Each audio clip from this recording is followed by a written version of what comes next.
Coming up today, with general elections less than 6 months away and a key deadline approaching, leaders of Korea's ruling and opposition parties fail to reach an agreement on redrawing the electoral map.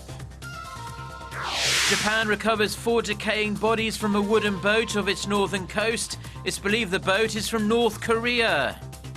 Plus, in a rare move, US President Barack Obama is set to address the nation on the recent mass shooting in California and the broader threat of terrorism. Stay tuned for these stories and more.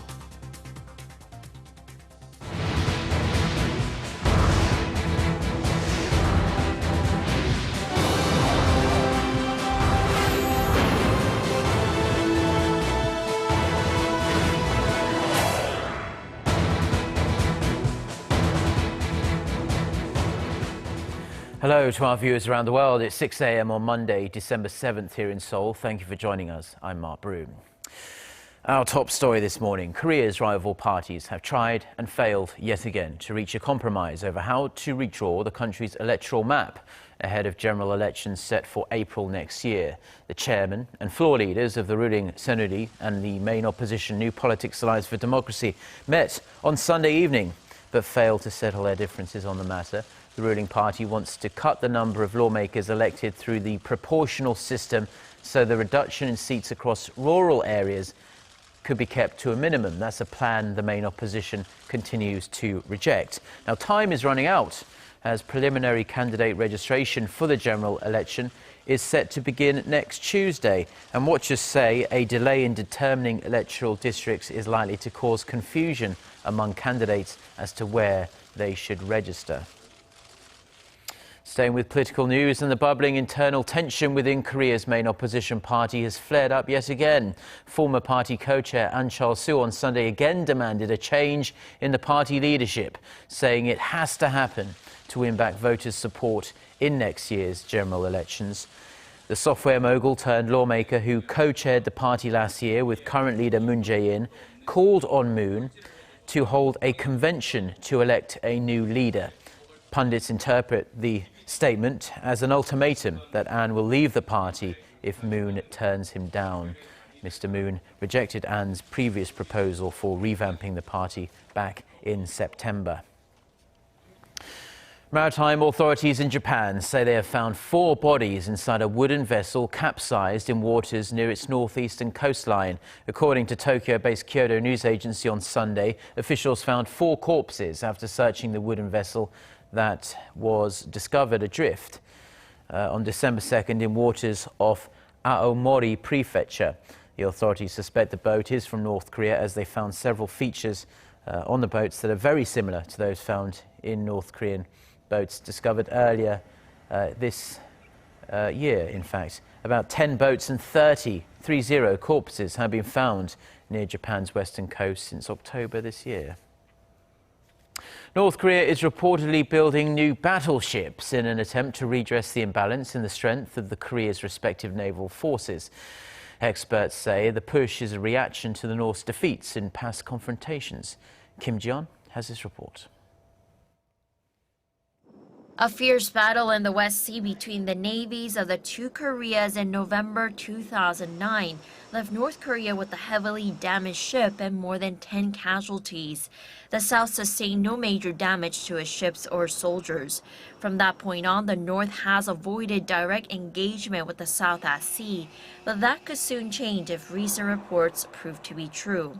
Satellite images taken last October show that North Korea is building new battleships.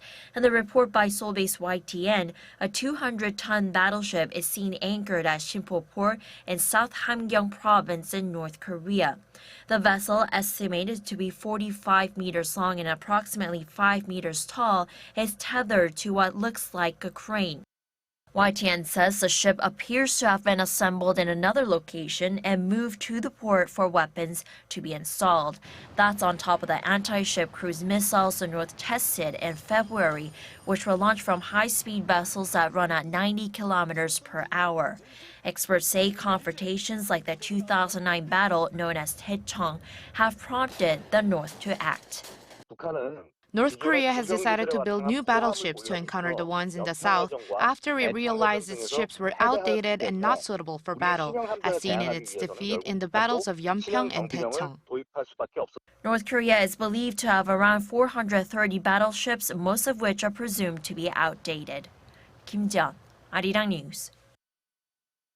Now, South Korea is planning to develop drones with stealth capabilities as part of its strategy for countering North Korea's weapons systems. According to an unnamed defense official who spoke to Seoul-based Yonhap News, these stealth unmanned aerial vehicles will operate at higher altitudes than North Korea's aerial defense systems.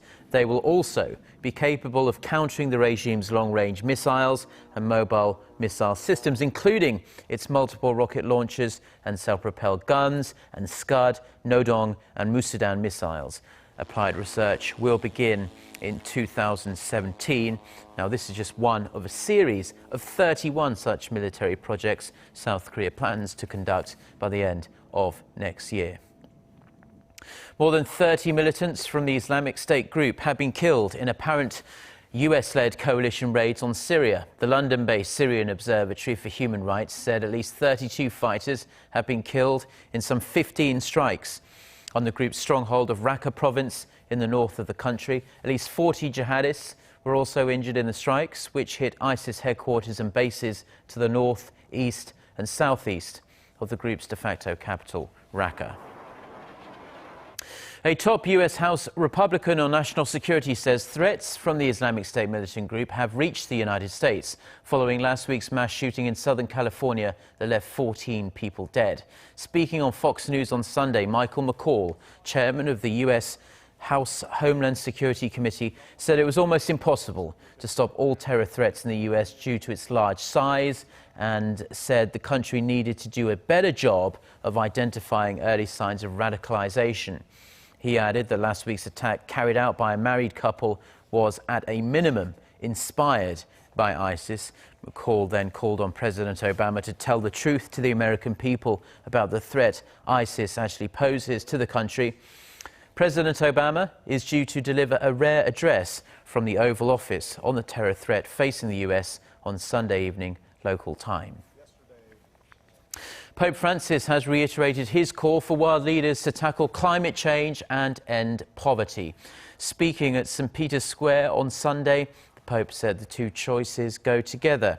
He also stressed that officials at the UN Climate Conference in Paris need to make every effort to lessen the impact of climate change, while also fighting poverty and making human dignity flourish. Francis asked the faithful, "What kind of world do we want to leave those who come after us and to children who are growing up?" The Pope has been extremely vocal on tackling climate change, saying late last month that the world was at the limits of suicide. Now, a Spanish ship laden with treasure has been discovered in waters off the coast of Colombia. The Colombian government says the ship was found off the port city of Cartagena on November 27th. Excuse me. Though it did not reveal the exact location of the wreck, the San Jose was carrying cargo estimated to be worth at least $1 billion. The gold and gems on board were collected from the South American colonies for the Spanish king, but the vessel sunk after being attacked by a British warship in 1708. Colombia's president says the treasures will eventually be put on display at a museum. Now, the Korean economy is seeing a steady recovery in investment and consumer spending, but it looks like there will more to be done to slow the downward slide in exports. Our Lee Ji-won has the details. Consumer confidence is up, but exports are down, a trend in Korea that seems likely to continue for a while. According to the Korea Development Institute on Sunday, the Composite Consumer Sentiment Index for Korea ticked up to 106 in November, up 1 point from the month before. A reading above 100 indicates that optimists outnumber pessimists.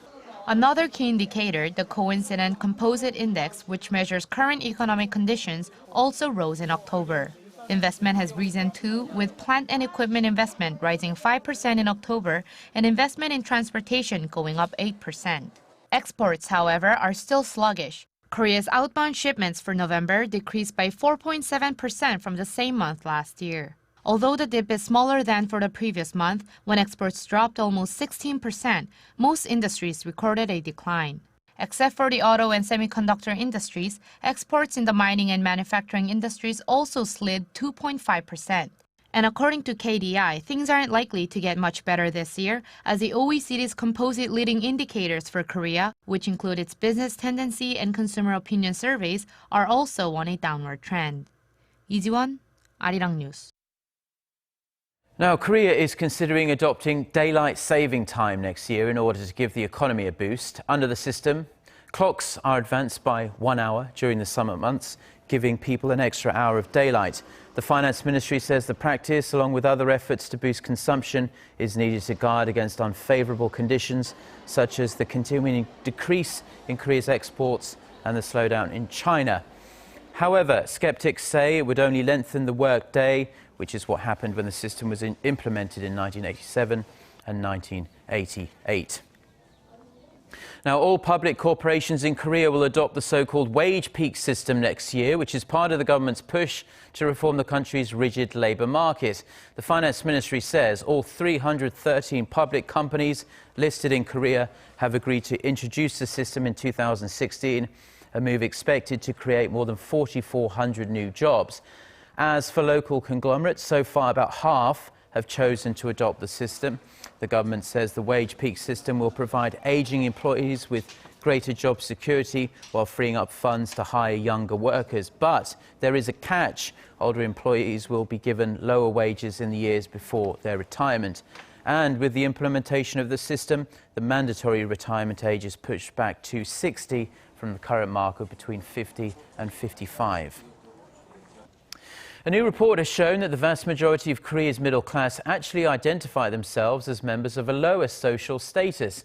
The report also found that most of them expect to experience poverty in their later years. Park Se-young has the details. 65% of Korea's population falls in the middle class. For a family of 4, households with an income range of about $1,600 to $4,800 a month fall into the group. Statistically, those who earn between 50 and 150% of the median income are categorized as middle class. However, according to a survey by a local research institute, most middle-class Koreans identify themselves as lower than middle class. Based on responses from over 1,100 middle-class households consisting of 2 or more members in their 30s to 50s, only 1 out of 5 Koreans consider themselves middle class. And many had even more serious concerns about their futures. Nearly half of those surveyed said they were unprepared for life after retirement, and 40% expected to fall into the low-income sector during their later years. Most people think they're in a worse situation than they really are. Because of this, people are more likely to drop out of the middle class after retirement. In order to maintain their middle-class lifestyle, the researchers are encouraging households to accumulate assets that provide income after retirement. Park Se-young, Arirang News.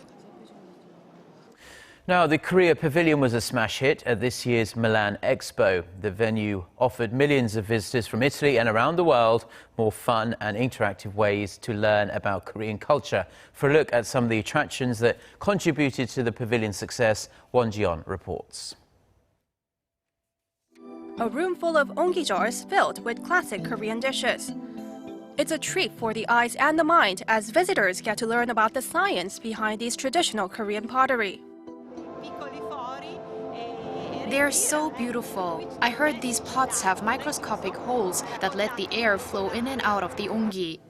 This is the Korea Pavilion at this year's Milan Expo, which attracted more than 2.3 million visitors from May to October. Korea's Culture Ministry reported that the pavilion won second place for exhibition design that effectively showcased Korean cuisine and culture. Many people seem to agree that the Korean Pavilion was the best exhibition hall at this year's Expo. That's why it has the longest lines. Even the Expo officials praised the Korea Pavilion as one of the most popular venues at this year's event. Its strategy for attracting visitors included fun elements like food and entertainment. We made sure the pavilion had some interesting factors prepared for our European visitors. All we had to do was attract the Expo visitors to our venue so they can stay for the delicious Korean food. The ministry also noted some positive signs for Korea's tourism industry, as nearly 80% of those who visited the pavilion said they're interested in coming to Korea in the future. Won Ji-hyun, Arirang News.